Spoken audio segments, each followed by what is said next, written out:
Irit Felsen is a clinical psychologist residing in New Jersey. Dr. Felsen received her BA from Haifa University, her MA from Hebrew University of Jerusalem, her doctorate from Hamburg University, and pre- and postdoctoral training from Yale University. Dr. Felsen was a clinical consultant and Jewish Family Service Coordinator of Holocaust Services at Jewish Family Service of Metro West and is an expert on the impact of the Holocaust on children of survivors. She has been published in the International Handbook of Multi-Generational Legacies of Trauma and the American Journal of Orthopsychiatry on transgenerational transmission of the effects of the Holocaust. She is currently in private practice and also currently on a national crisis intervention team and taking part in the Holocaust Council of Metro West.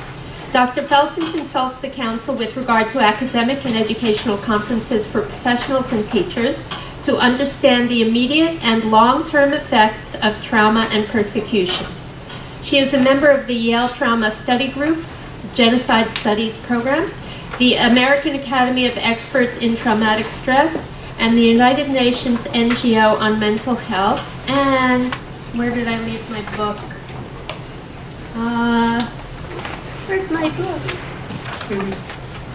Oh, here. And a researcher and contributor to the studies presented in Psychoanalysis and Holocaust Testimony, Unwanted Memories of Social Trauma, edited by Dori Laub and Andreas Hamburger. Please help me welcome Dr. Irit Felsen to speak with us today about children and young people during the Holocaust. Thank you very, very much for the wonderful introduction and for all of you being here. First of all, I wanted to start by telling you a little story because just like Abe said before, a lot of this discussion of what happened to people in the Holocaust is so beyond what we can comprehend with our minds that it remains a little bit disconnected even as we talk about it. And so a good example of that I wanted to share with you was that one day a friend of mine, a colleague, a psychologist, called me to consult about a patient because she knew that I specialize in the care of survivors of the Holocaust and their children. She was an older mom, like in her 40s, and she knew I had 2 little girls, and she was all, very, how we are when we first have our first child, especially if we're a little older. I was 2. And she called me and we spent like a good 20 minutes belaboring the issue of whether it's okay to put the little girl, now 3 years old, in daycare or not, and would it be harmful to her psychologically, and is the mother being, and 20 minutes we're belaboring this point. And then finally she said, okay, thank you so much, but really what I called about is to consult about this patient of mine. She's 80 years old and she was an artist and an art teacher in schools all her life. That was her career, and she was very successful, and she has a great family, and everything was fine until recently. All of a sudden she's in a deep depression. She hasn't washed in a month. Her husband doesn't know what to do, and I know that she was a child during the Holocaust. So I said, what do you know about it? Did you talk with her about her experience? And she said, no, she doesn't want to talk about it. She says it's completely irrelevant because, and I think she might have a point, my colleague says to me, because her father came back. She was in hiding with somebody and her father came back. And why am I telling you this story? Stop for a minute to think of the juxtaposition. Her father came back, her mother did not. She spent 3 years in hiding at this peasant's place, and then came back this broken, when I asked a little more, we got a little more information. She consulted with me again later on because I said, absolutely, you have to go and talk to the woman a little bit more about her experiences. Father came back broken, physically ill, psychologically. Mother did not come back. And the first thing that the person who hid her did was fight with the father that he should pay him for hiding her because, and the father had nothing. And this is one of those things that as psychologists we we might suspect is like a screen for other things, because if that was his attitude when this man comes back, what was it like while he was hiding the girl? So, but the point is, here is my colleague belaboring painfully the issue of whether it's going to harm her daughter, 3 years old, to be in daycare as opposed to having a stay-home mom, but unable to take in the meaning of the fact that this little girl's mother did not come back, and that she was separated from her parents for so long, and just kind of dissociating the two, because it's just so painful for us to really think what it means and really put ourselves there, myself included. There's only so much that we can actually understand of these experiences. So I wanted to, okay, this is a little bit challenging. I was supposed to have my computer here, but it didn't work this way. So, you know, fate determined who survived and who didn't. There's a lot of luck that was involved in it, as Mr. Foxman said. But those who survived, no doubt, as he said, learned to be very silent and hide who they are, and that became part of their lifelong adaptation. Hiding, not showing oneself, not showing who one really is, became a very important way of living life. They also did not consider themselves survivors until very, very late in the game, those who were children and adolescents. First of all, you have to remember, I don't know, how many of you are familiar with the concept of post-traumatic stress disorder, right? You are. I'm really glad to see so many of you nodding, because a lot of the children that you're seeing have post-traumatic stress disorder based on epidemiological stuff that we, data that we have. So it's good that you're aware of it and can perhaps sometimes recognize who is in greater need. So the whole thing, the concept of post-traumatic stress disorder only became part of our professional statistical diagnostic book, the DSM, the Bible of our diagnostics, in 1980. 1980. Before, there were all kinds of other things, but really there was no formal diagnosis for the disorder that is caused by an external traumatic event. So Holocaust survivors in general did not get an explanation for these incredibly disturbing symptoms that they were suffering from. And these are things that are really very problematic. I'll give you an example. I have the privilege, truly the privilege, of meeting a lot of survivors, which, by the way, I think spending time in an intimate discussion with people who are a lot older than us is a privilege, and especially with people who have been through some very difficult experiences.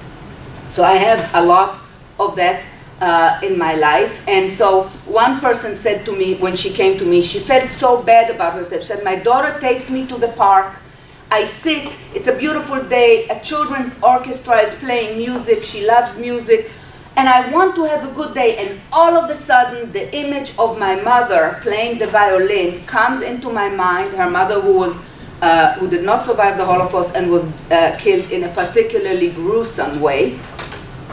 And it ruins the entire day for me. And my daughter is upset. She wanted to give me a good day, and I'm upset, and she's upset. What's wrong with me?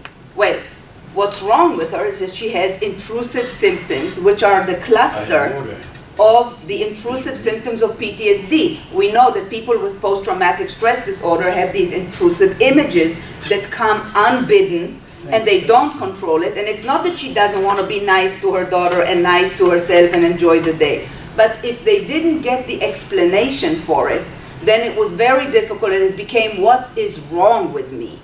Same thing with yesterday. Yesterday I had this lovely survivor in my office, and she said, why do I feel guilt no matter what I do?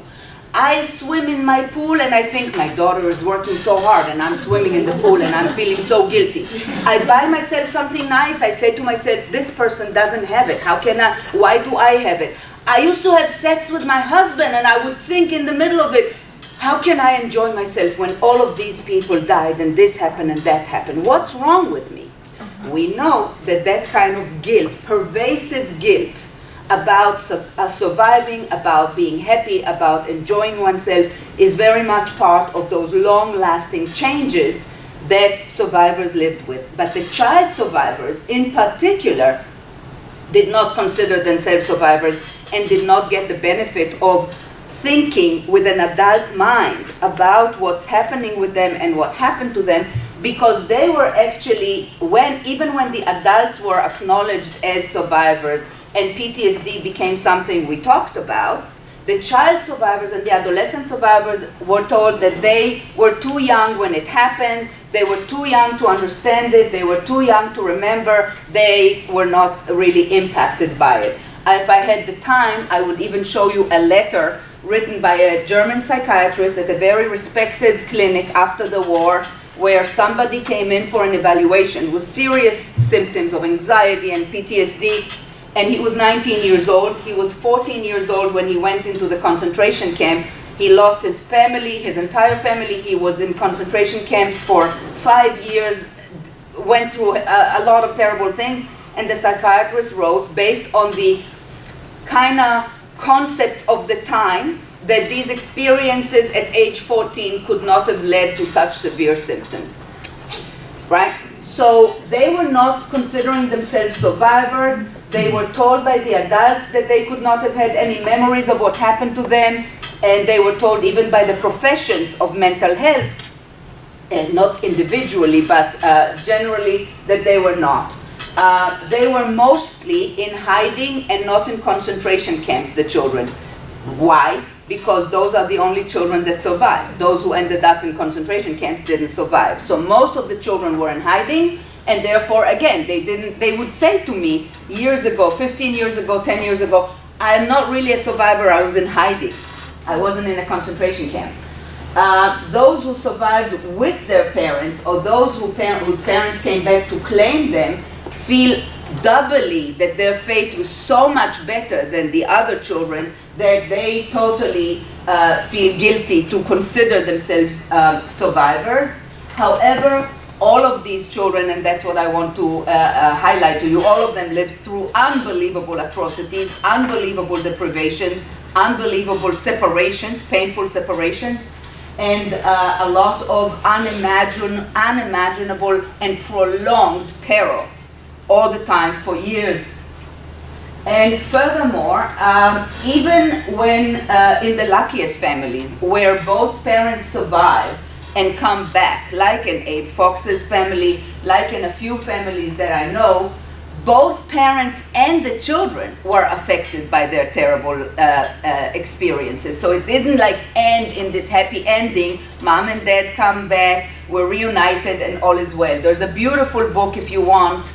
Actually, I'm not sure if it was translated to English, but I'll tell you about it later, I'll check, where a kid writes about a professor of, I think she's now, I'm confusing two different books. There is one that was translated to English called Terracotta Ovens of My Childhood by an English professor at the Hebrew University who was a kid, and she describes how complicated it was to actually reunite with the parents and all of that. Not to mention that many parents, only one came back, and there was a step-parent and all of those complications. So even those where parents came back, children were affected, parents were affected, it continued to affect the family life, and children and adolescents were specifically told by the environment, move on, you're in America now, forget what happened to you, and become an American, become an Israeli, become a Canadian, and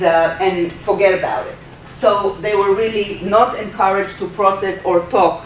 I would like to, Liz? Yeah, I think I know how to do it. I think he said, I want to show you a snippet. I think I do know, here. Okay. I want to show you a 2-minute or less snippet from a movie that was created by a movie director, Jewish-Polish, who did not deal with the Holocaust throughout his career. Only at the very recent years he made a movie about his experiences. In 1942, I was 5. My parents told me that to stay alive, I must forget who I was.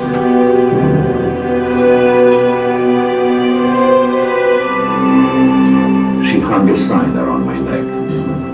My name is Marish. My parents are dead. She gave me my favorite sugar sandwich and watched me from across the street, fearing I would run after her. I didn't. I stood still.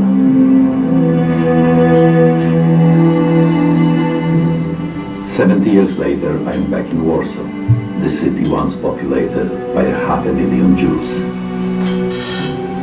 This is what's left of the Warsaw Ghetto.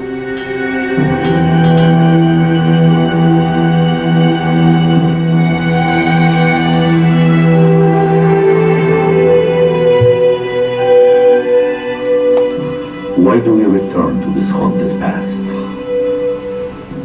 Sorry. Why do we want this self-inflicted pain? Look at those windows. Somebody's gonna come down. I'm digging my nails into my mother's flesh, and I'm asking Mamushu, where are we going? When all doors had shut, we took the elevator to the top floor of an elegant Warsaw apartment building. She decided to jump and take me with her. The last eyewitnesses of the Holocaust, we were drawn to this non-existing world in search of its physical remnants. We brought with us pieces of our fragile memories, sometimes out of focus, afraid that after us, they will be erased.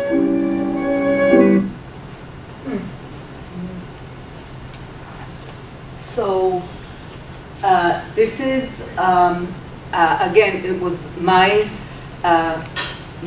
hope was that for a fragment of a second, those of you who have children, those of you who can look in your mind's eye at your students, at your nephews, at your nieces, think what it means to take your child and say, don't run after me, and leave them in the middle of a foreign street at 6 years old, at 5 years old. I'll tell you another example in a minute of 1-year-old handing them to a stranger and leaving and hoping that somehow it will be okay. What does it actually mean and what does it actually take? This is Fanya's book. She left, but I really recommend that you read it. It's a very unusual book in its poignant, sort of very self-revealing story. So some of the predominant themes that I want to share with you about the child survivors were a profound sense of abandonment. So many of them, as Abe Fox talked about it, you know, the sense of having been given up, even though it was in order to save them. Ruth Pagarsky, a couple of weeks ago when we had another event, said the anger for that never leaves. The anger that we were left like that we were abandoned in that way. Gabor Mate is another psychiatrist, child survivor. His mother in the street handed him to a stranger as he was 1 year old, a baby who didn't speak yet, and hoped that the stranger will save him.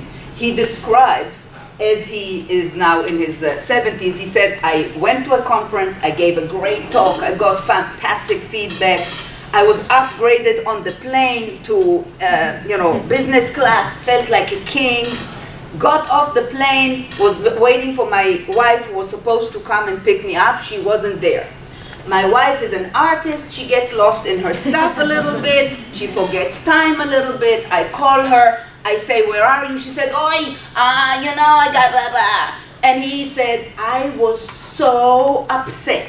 The sense of abandonment that came up in me and the rage were so intense. Now, he's a psychiatrist and has been able to do a lot of work on it and calm himself down, sort of reflect upon his own reaction, know that it's exaggerated. It's not about his wife in this moment. It's the sense of abandonment that is so easily triggered but somebody else who isn't so aware of it might actually stay incredibly triggered and upset for a week, right? And so it influences relationship. It influences the relationship in the marriage, the relationship in the family.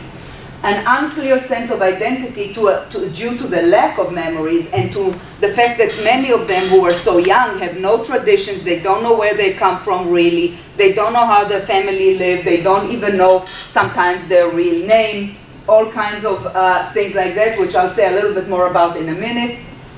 The main coping mechanisms of hiding, blending, suppressing one's real self, because the real self is what would have led to them being killed, become a lifelong mechanism. Imagine how that shows itself in your professional work, in your relationship. If you can show your real self, how present and intimate can you be in certain relationships? How assertive can you be in certain situations, and so on?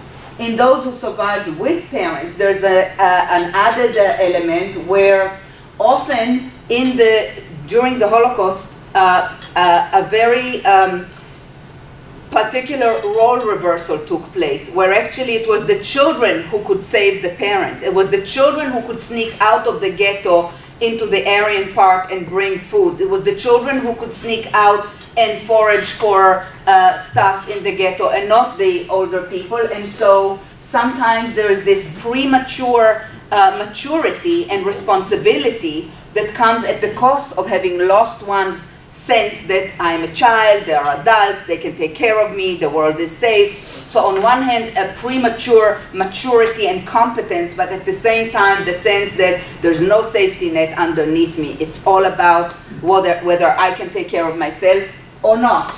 Also, there are stories of children pushing their parents to try and walk a little more, do a little more, many stories like that, and sometimes not successfully, which again contributes to a tremendous sense of guilt. If I would have given, I have many stories like that. One story where the guy said, my father was dying of hunger next to me, that's after the sister and the mother already died. And he said, if I couldn't move. If I could have moved, maybe I could have found another morsel of food for him and he wouldn't have died. But I was so exhausted, I couldn't go, I couldn't move, and father died of hunger. So that added sense, and in general, the loss of adults in the world, whether because of all of that, but also sometimes an inordinate sense of magnified indebtedness to the parents. If the parents manage to save the child by various means, then there's an inordinate sense of, wow, my parents did all of that. My father, as one of them said, he would give me the piece of bread instead of eating. And that, think about it, for adolescents who afterwards need to somehow separate, how hard it is to be nasty to your parents and to give them lip or not do what they want or worry them, when you know in a very real way how they suffered for you and what they sacrificed for you. So how much does it complicate normative processes later of separation individuation, as we call it. Okay, so I just wanted to say something about the fact that these are children and adolescents who from a very early age encountered evil. And what does it mean for the development of young people when they encounter real evil at a very early age in their lives?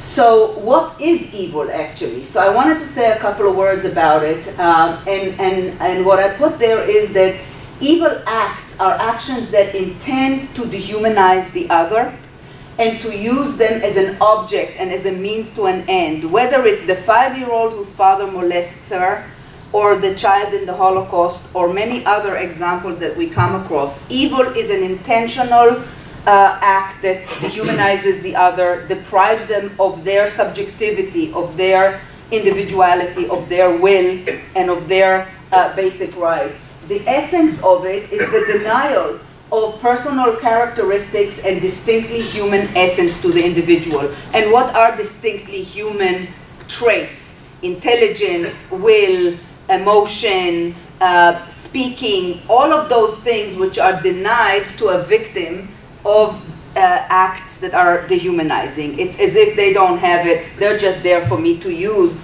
for my own purpose right now, and I have no sense of their emotion or reaction.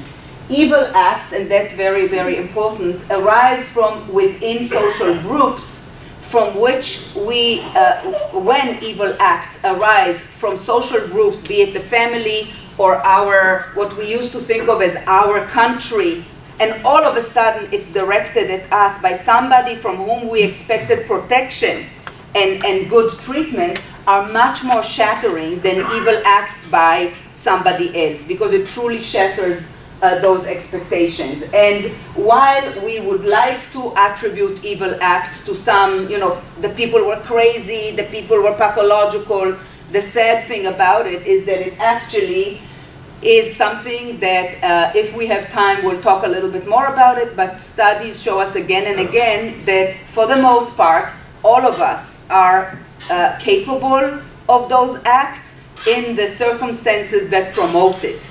And that's why it is so important for us to understand the circumstances that promote it, and what can we do as parents, as teachers, as psychologists, as people with a social awareness to do something against it. So this is just a beautiful, I think, picture. I like to try to reach us in various ways by a survivor, child survivor. His name was, Sorry, I just Paul wanted to- Core. Sorry. He's an amazing painter that painted 6 images about his past. And this is, as you see, before people are dehumanized, they have clothes, they have face, they have facial features, they have relationships, they have all of those things that people have. And once we dehumanize somebody, it becomes just this barely humanoid form. And we don't take into account any of their unique features, their relationships, their emotions, their facial features which express emotions, none of that.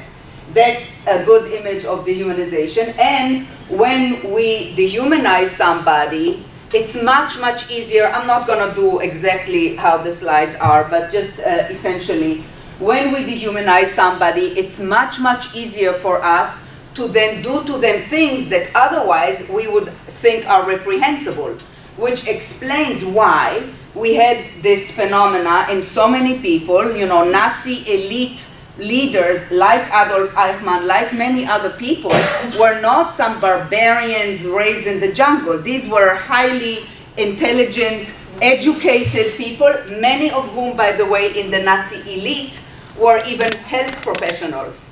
Yes?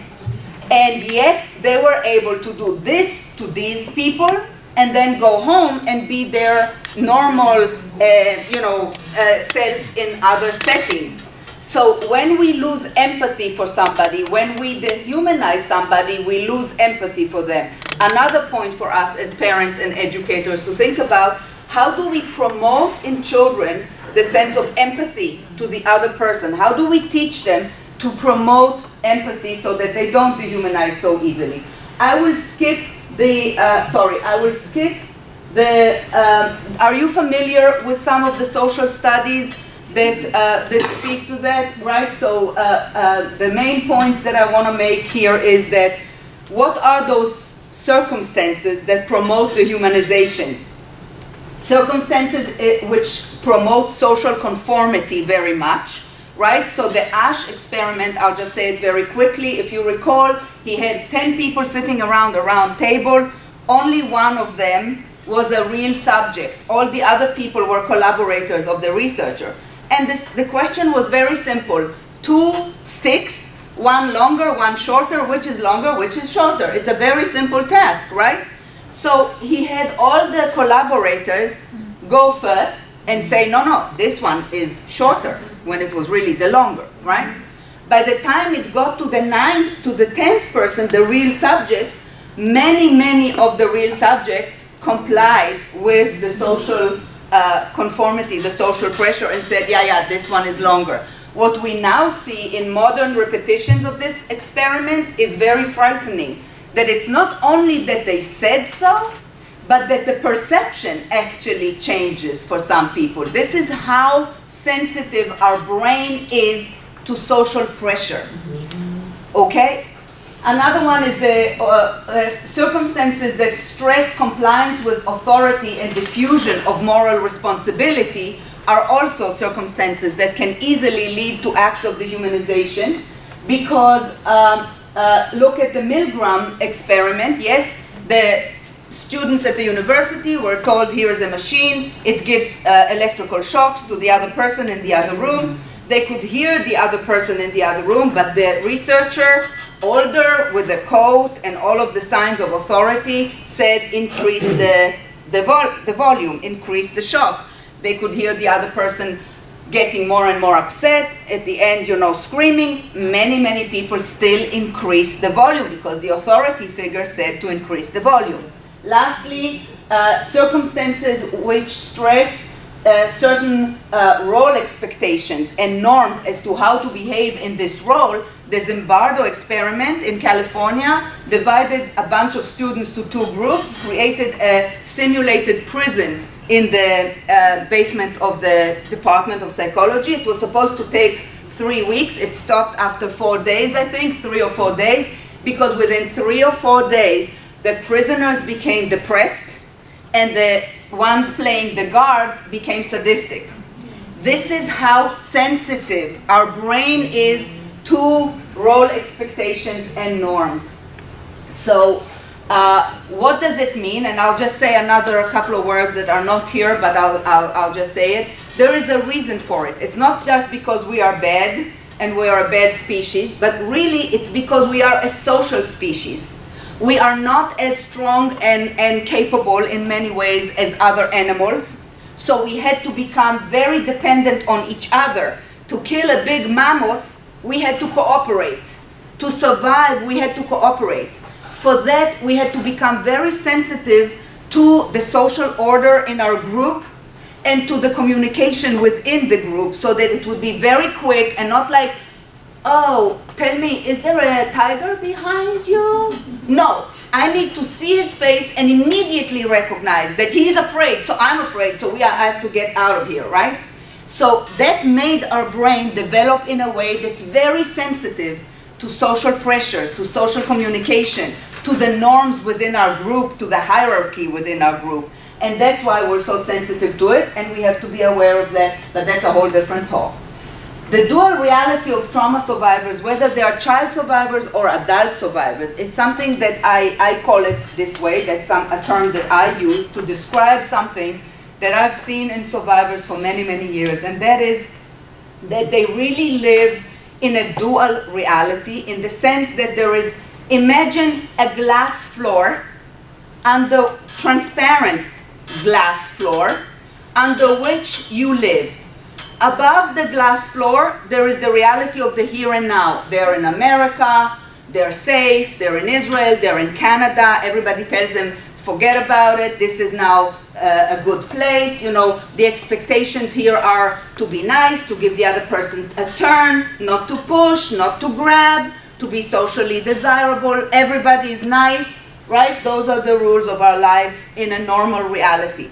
But for people who lived through the Holocaust, there is also under the glass floor another reality, the reality of what they lived through and what they've seen people capable of when things are very bad.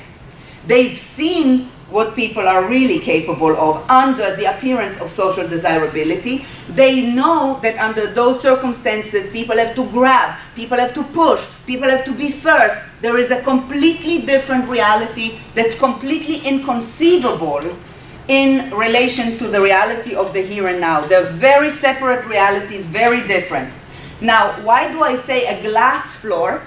Because for the survivors, there is an ever existent relationship where the other reality, they live above the glass floor.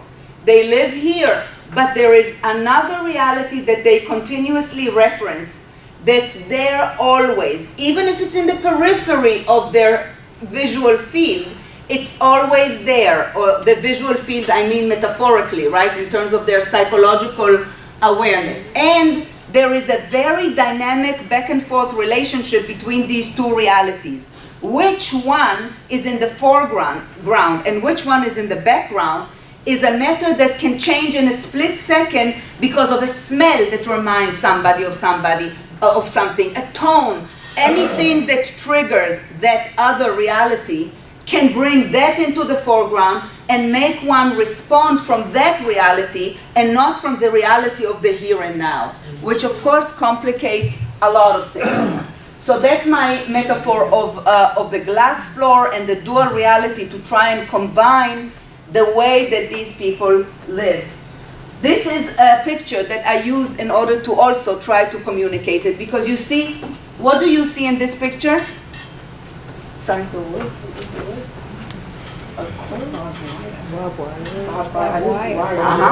Barbed wire, right? Right. So this is actually grape vines in the snow. It's a picture that was taken by a very good friend of mine, Danny Glaubach, who's a physicist but a very talented photographer in Israel, also child of survivor. Now, when I show this picture to a room of children of survivors, you hear an audible kind of, because children of survivors see here the emaciated skeletal survivors standing in the morning counting on a snowy court in the concentration camps. That's what we see, and then we see that maybe it's also grapevines. Do you understand what I'm saying? Now, that is the dual reality. That is how powerful the stuff that's in your head can color how you perceive even such a simple concrete stimulus as grapevines in the snow. How much more impactful can this dual reality be when you're looking at a much more complex stimulus like social relationships, political events, all kinds of things like that? How much more powerful your fears and your other reality can be. So this is to describe the reaction, the potential reaction to current stimuli in child survivors and in survivors of the Holocaust in general, and the potential for distortion is, of course, as I said, much greater the more complex the stimulus is. Another thing that Abe Foxman actually also touched upon, let me just look at my time, okay, was the void. For a lot of the child survivors whose parents did not come back, there is an inordinate void in their sense of identity. You know, our sense of identity depends on the continuity in time. We change a lot, right? We don't look like we did when we were 2 or 3 or 6, but we have a continuity in the sense of self. We remember ourselves at different times. We know how we came to be who we are. Well, for the child survivors, there's often those who are very young don't remember a lot of things. Abe Fox doesn't remember a lot of things, but he had his parents come and tell him. What about the kids who did not have parents who come and tell him, or anybody else who came to tell him? There is this void in the sense of self.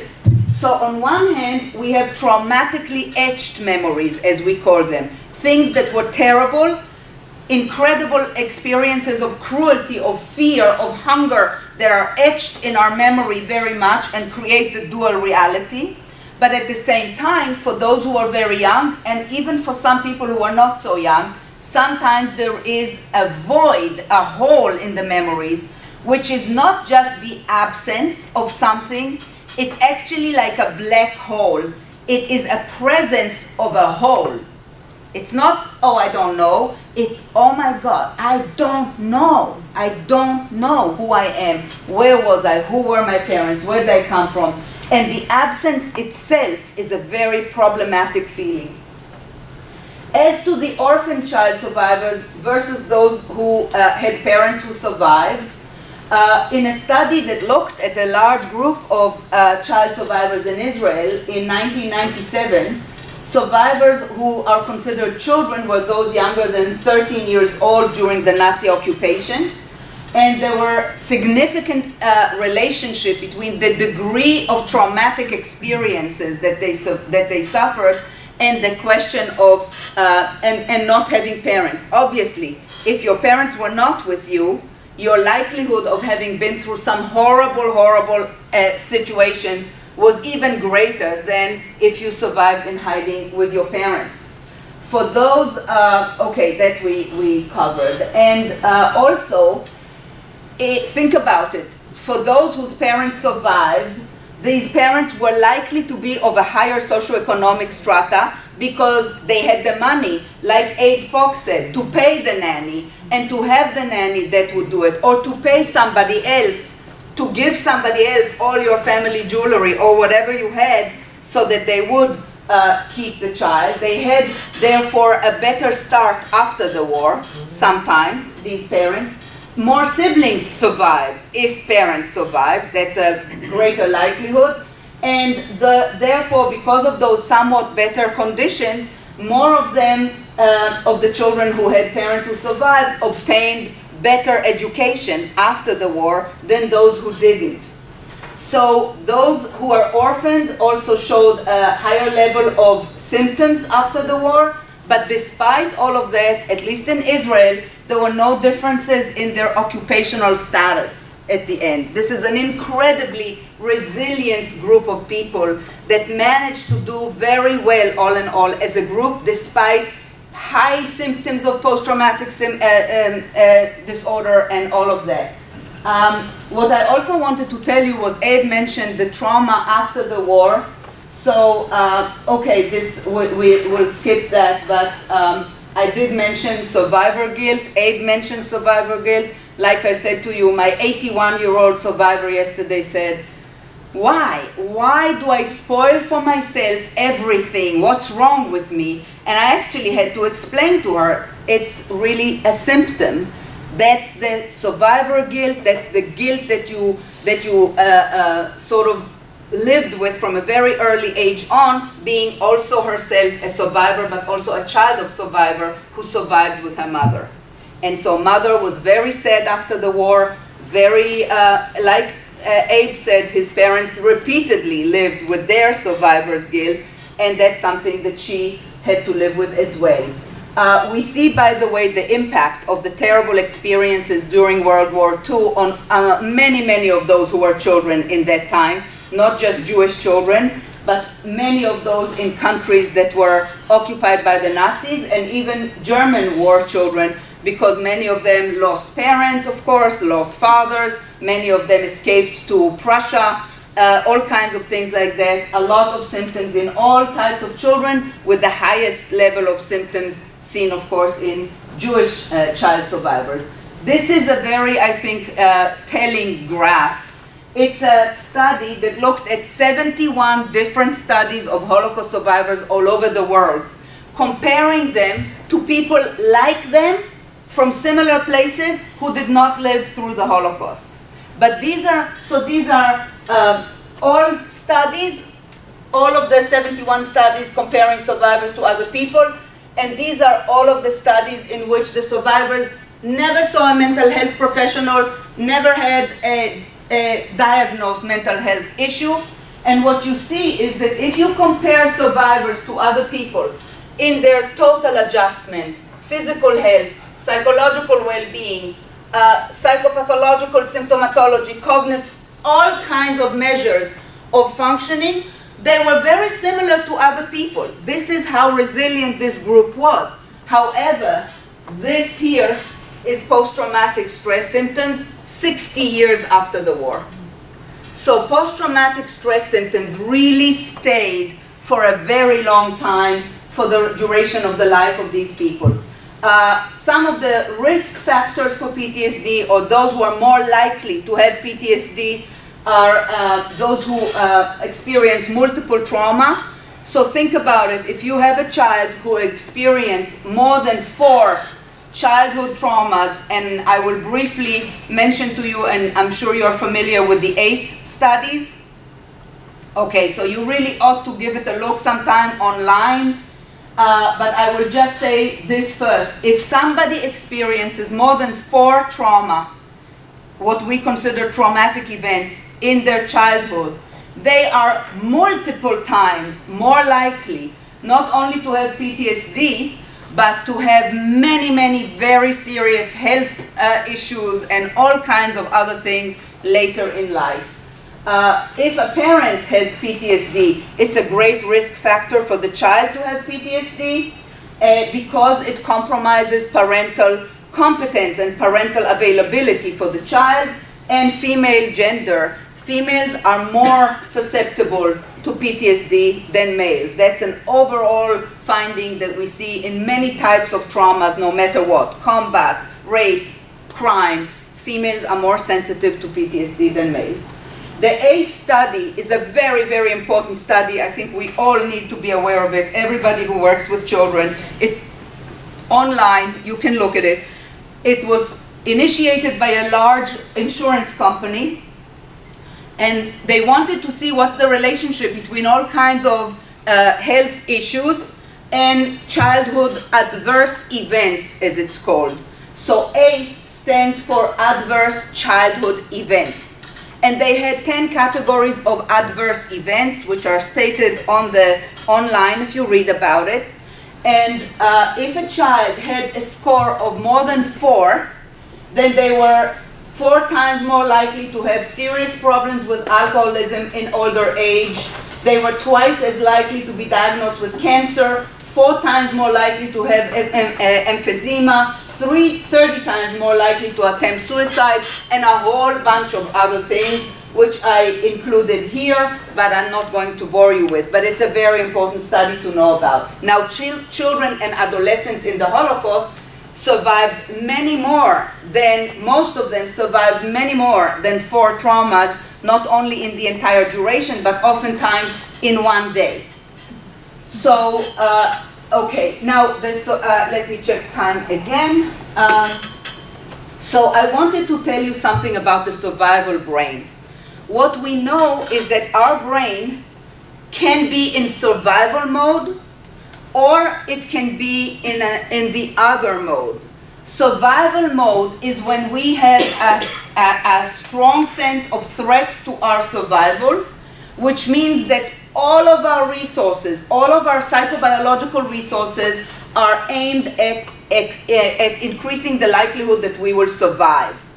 Even blood flow to the digestive system and to other systems is turned away to other places to make it possible for us to run fast, to think fast about fight or flight, and to respond in these ways. It totally is a trade-off with the other state of mind, which allows us to enjoy ourselves, to relax, to learn. Now, let me say something about learning. It's not that there is no learning in survival mode. There is rapid learning, but there is rapid learning that's only about things that are going to increase your survival likelihood. There is no possibility of learning algebra or poetry or whatever it is that we try to teach children in school if the brain is in survival mode. So it's a trade-off. Either I'll survive or I'll be able to relax. Now, with child survivors and adolescent survivors, since the stress regulation in the brain is something that was so pervasively interfered with for such a long time when the brain was young, it seems that for a lot of people, it cannot be shut down and it cannot be reversed, bless you. So the stress reaction, meaning the cortisol, which is a stress hormone that's elevated, the body biology that turns the brain into the survival brain cannot be reversed and cannot be shut down for their entire life, which is why we get this high peak of post-traumatic stress disorder or symptoms even 60 years later. So for those children, it was particularly, it's true for most survivors, but the brain is so sensitive when it develops that for the child survivors, it's a very powerful phenomenon. So take this one example that I brought here, Marisha. It's also online. You can see it on YouTube, her testimony. It's just one of those things which, you know, I have heard by now hundreds of testimonies, and each time it's hard to believe that these are true stories. But this is a child who was given to a Polish family that actually cared about her very much and loved her. She was hidden in a barrel, inside a barrel, in a hole under the ground, in the place where the cows are. What's it called? The barn, the whatever. In a barrel. And they loved her very much, so every once in a while the little girl would come and would play with her. But that's where she lived for, I think, 4 years or 3 years, in a barrel. How does a child remain sane? How does a child grow after that? When she was taken out, she was very ill, unable to walk, unable to see, a skeleton with a bloated belly, as she said, like a clown, covered in open wounds. And then, talking about the traumas that Abe Foxman mentioned after the war, then she was not even recovered well enough yet when a strange woman came with a letter from supposedly her father and said, "Give me the child. I'm the stepmother of the father. He sent me to bring the child." And the child was very young. The child barely remembered her parents, not to mention a strange woman that comes to take her. Ella, that's another example of those traumas of reunification, if you like, or those additional traumatic separations. Ella was my mother's good friend, and she told me herself that her daughter was hidden in a convent in Poland, and at the end of the war, she came to visit her. You know, a lot of parents were very afraid that the convents will not give the children back. The children did not remember that they were Jewish. The children were Catholic, and the convents baptized them, and the parents were afraid that they wouldn't get them back. So she came. She actually got permission to take her out of the convent for a little time, and she kidnapped her and took her away. So think about this girl who doesn't know who this woman is, and all of a sudden she's kidnapped by this strange woman and taken to a strange place. These were some of the traumas. Now, few children were in hiding with parents, and we would be very tempted to think when we hear that these were the most unbelievably lucky children and that their conditions or circumstances were fairly benign. But in case of child survivors, or survivors in general, but certainly child survivors, we shouldn't make any assumptions because things were so difficult. So for example, there's a movie by Fran Malkin, Number 4th Street of Our Lady, where she describes how she was in hiding in this attic with her parents, with another family of a doctor, and she was a very little girl, she was 5, and she was crying for 3 days and she couldn't stop crying. And they tried to talk to her about stopping to cry, and please stop, and we'll get you this and we'll get you that, and please stop, and she wouldn't stop. And she said in the end they gave her a pill that was supposed to kill her. And it was supposed to kill her. Don't ask me why they didn't give her a sleeping pill. But those are things that happen in those stories and in those moments. There are these crazy things that people do in desperation.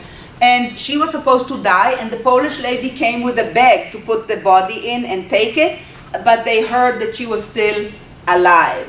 Now think about that. What kind of a legacy that kind of a thing leaves in family life and for the girl and her relationship with her parents.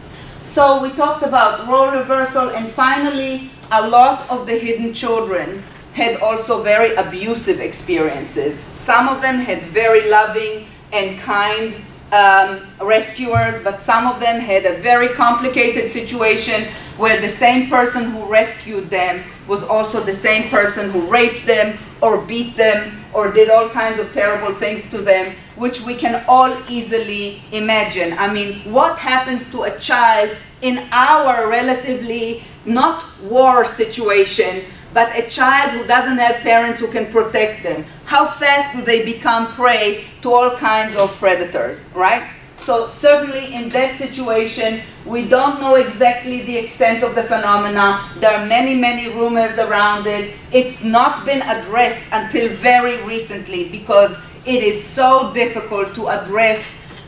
For the survivors, it was difficult to address. For society, I think it was very difficult to address the combined issue of Holocaust trauma and sexual abuse by the rescuers. So it was a very complicated thing, but we do know that sexual abuse at a young age is extremely traumatic for children. So, and then we talked about the traumas of another separation and the trauma of reintegration, which also followed. I also want to mention to you quickly, I just came back from a meeting of researchers in Yad Vashem, which is the Israeli Museum and Institute of Research of the Holocaust, and we're each doing our study, which together is a project about the experiences of child survivors in the immediate years after the war, because very little was done about it, because as I told you, they were silent for all these years and nobody really researched it. And what I found out so interesting was that my historian colleagues look at differences between, let's say, the children who went to the kibbutzim in Israel and the children who came to the United States or to Israel, especially one of them was working on the United States, children who had an aunt or an uncle who claimed them and took them to live with them. And you would think that these children's situation was much better than the ones who had nobody, right? Well, unfortunately, it's not the case. The children who actually had an aunt or an uncle fared less well by a lot than the children who went as a group to the kibbutzim or to the institutions, youth institutions of the Jewish Agency, because a lot of stories are kinda not so far from the stories in Harry Potter, you know, with the mean aunt who put a lock on the refrigerator or stuck them in a little room behind the, you know, where the broom stick was supposed, you know what I'm saying? Actually, there are some statistics that are pretty heartbreaking about that. So there's the trauma of reintegration into a family that doesn't really, maybe the aunt or uncle are grieving the loss of their families. Situation in Israel at the time was very difficult. People lived in apartments that were smaller, all in all, than this entire room, divided into 2 or 3 rooms. Things were difficult, so these kids had a hard time reintegrating into society. You know, they were, in the early years, there was a view that was not very positive of Holocaust survivors by the Israeli society. It changed only around the Eichmann trial. But until then, the view was that why didn't they fight? Why didn't they do something? As if somebody came to our home right now today in New Jersey or New York and did what was done then, could we fight with what? With our kitchen knives? I mean, but the view was not easy, and they had to, again, hide who they really were, lose their accent, not talk about their past. Abe Foxman is one of the very few people who told that the other children envied their excited past. Most people say people didn't want to hear it, we were ashamed of it, nobody wanted to hear it, and people looked down on us. In this country, they were called the greeners, like the ones with the green horn, like new European. They dressed differently, they behaved differently, and it was not a good thing. So again, they had to hide it very quickly, lose the accent, lose the mannerisms, become like somebody else, and not talk about what they really have been through. So all in all, the zeitgeist, you know, the atmosphere at the time was such that there was no opportunity for the child survivors and the adolescents to talk about what happened to them. Society was not ready to listen to them, and neither were our professions, the teachers, the psychologists, the counselors, those of us who at the time met the child survivors. And even survivor parents could not really bear to talk with their children about what happened to the children, whether it was parents who survived together or parents who came to reclaim the child. Many of the child survivors tell me, we never talked about what happened to me. We never talked about it because it was too painful. Imagine that it's your child for a fragment of a second. Imagine that it's your child how hard it is to listen to what they might have been through. So they didn't talk. And all of that, as I said before, made it very complicated to go through the normative phases of adolescent disengagement and adolescent rebellion and all of those normative things that people have to do, which as a result sometimes played out as being a very, very good child that does only what the parents want and marries who the parents want, or in many different ways if parents were still alive. If parents were not alive, then we're talking a little bit more about complicated mourning, which couldn't be resolved. A child who for 3 years, 4 years was hoping that the parents will come back, a child who was old enough to hope for that, or an adolescent, actually arrested those processes inside which we need to allow to happen in order to mourn the death of somebody and move on. They kind of paralyzed those processes because they were hoping that the parent come back, and at some point this process just doesn't pick up anymore, and there's arrested mourning that remains there for many, many, many years and can impact how well you allow yourself to connect and attach to other people, be it your spouse, be it your children, how threatening it is to you, separations and anxieties about, did you talk to the children, did you talk to the children, because everything is so laden with anxiety. So we have inhibited mourning in the child survivors and the adolescents, and there's a beautiful, there are many documentaries that are made now by survivors. One of them is Here Is Where I Learned to Love, which is available on YouTube, I believe, and it's about these two kids who had this young woman in the concentration camp who sort of took care of them, and it's a very good example of arrested mourning, and you see it in the man in his 70s, how vivid and there his mourning and grief still are. So here is the one that I mentioned just now. And yet, resilience is a very, very multifaceted phenomenon, and it's very important for us all to remember it. This is an unbelievably resilient population, the group of child survivors and adolescent survivors. That's what they show us. And even though they have very high symptoms of post-traumatic stress, the concept of resilience does not mean that someone doesn't have stress symptoms. It means that despite the stress symptoms, they're able to push forward and move on and do a lot of wonderful things. So we have a theory of resilience by Valent, who states each aspect of resilience has a corresponding hurt and wound. We actually even see that wounds, the severity of the pain pushes positive development in many people.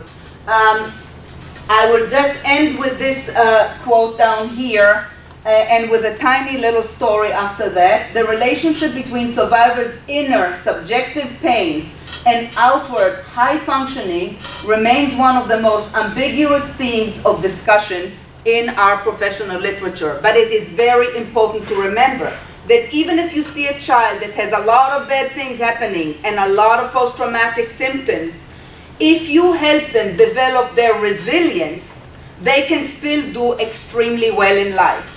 And I just wanted to mention quickly, this guy, I don't know if it exists in English, but his children's book, he was a child survivor, as I said, and he wrote a lot of magnificently produced children's books. The art is magnificent, and the messages are all messages of resilience. And so, for example, one of the books which I read to my daughters a million times is about a tiny, tiny, tiny little fish that swims in the ocean and comes across a huge thing.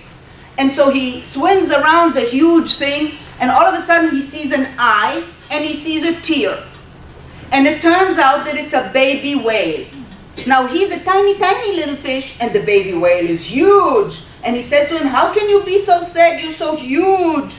And it turns out the baby whale lost his parents and he's a baby, even though he's huge, and he's sad, and he's lost, and the tiny, tiny little fish calls all of his cousins and friends, the tiny, tiny little fish, and a big flock of tiny, tiny little fish go all over the ocean, and they find mom and dad whale, and they bring them back to the baby whale, and all is well. And what is really, I'm just paraphrasing it all and making it not as nice as it is. However, in the interest of time, however, the point is that we can teach even little children that even if you're tiny, you have power. And even if you're meeting someone who appears to you to be so much bigger and so much mightier and so much richer, they can be hurt more than you. And you can still have something to offer. And you have something to offer, period. And if we build that sense that each of us, no matter how small, no matter how hurt, has something to offer, that is resilience. Thank you very much.